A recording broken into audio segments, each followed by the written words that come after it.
Fairy Tale 415. Pretty much the farewell chapter.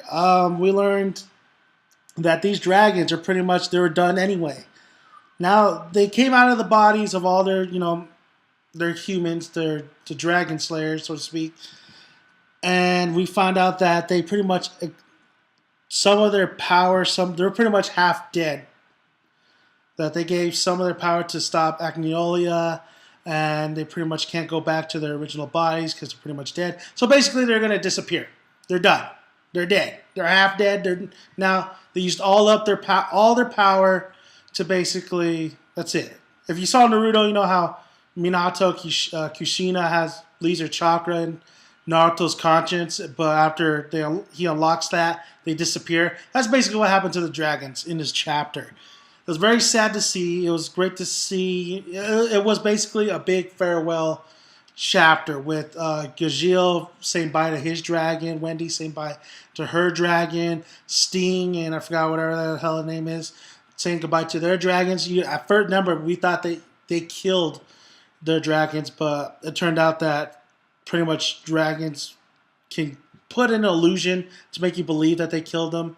So that's what really happened. It was all Ignil's idea. Now we see Ignil laying on the ground. He's pretty much, his mouth's open. After last chapter, he got messed up. You see Natsu crying on his knees, saying, "Why you said you were gonna stay with me? You promised me." It was a very emotional chapter with Natsu and Ignil. I think that it is sad. It's sad to see that Natsu, through this whole journey, he wanted Ignil. He wanted to see Ignil. He was searching for Ignil. He wanted to know the reasons why he left. He wanted to just learn everything. He wanted answers. And he just wanted to be with Ignil.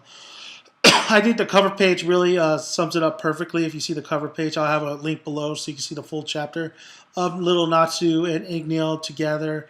Ignil being the father, that's his dad. That's his dad, him teaching Natsu everything. And Natsu does say that. Ignil does say that while all the dragons are disappearing.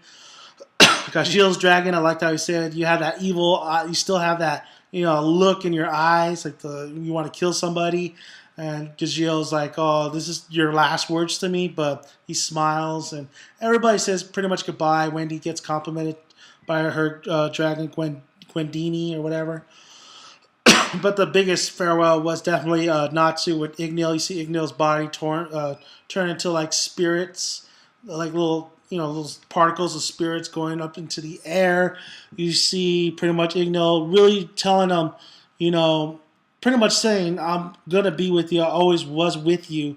That what have I taught you? I taught you to stand high, to be the badass that you are." And pretty much Natsu says, "You taught me to, be the badass that I am, and I'm going to kick Agnolia's ass."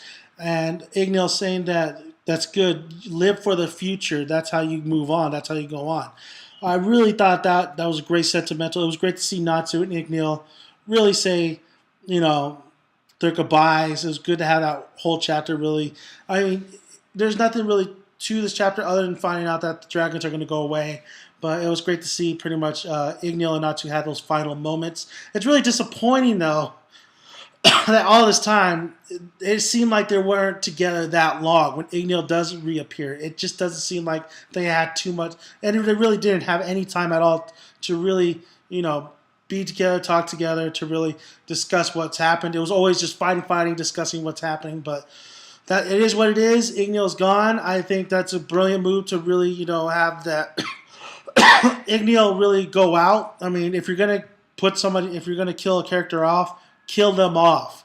Don't just, tease us. Kill them off like Gray. So Ignil being gone, he was definitely the whole goal of Natsu, but now Natsu has other goals. He wants to protect his friends. He wants to protect the magic world.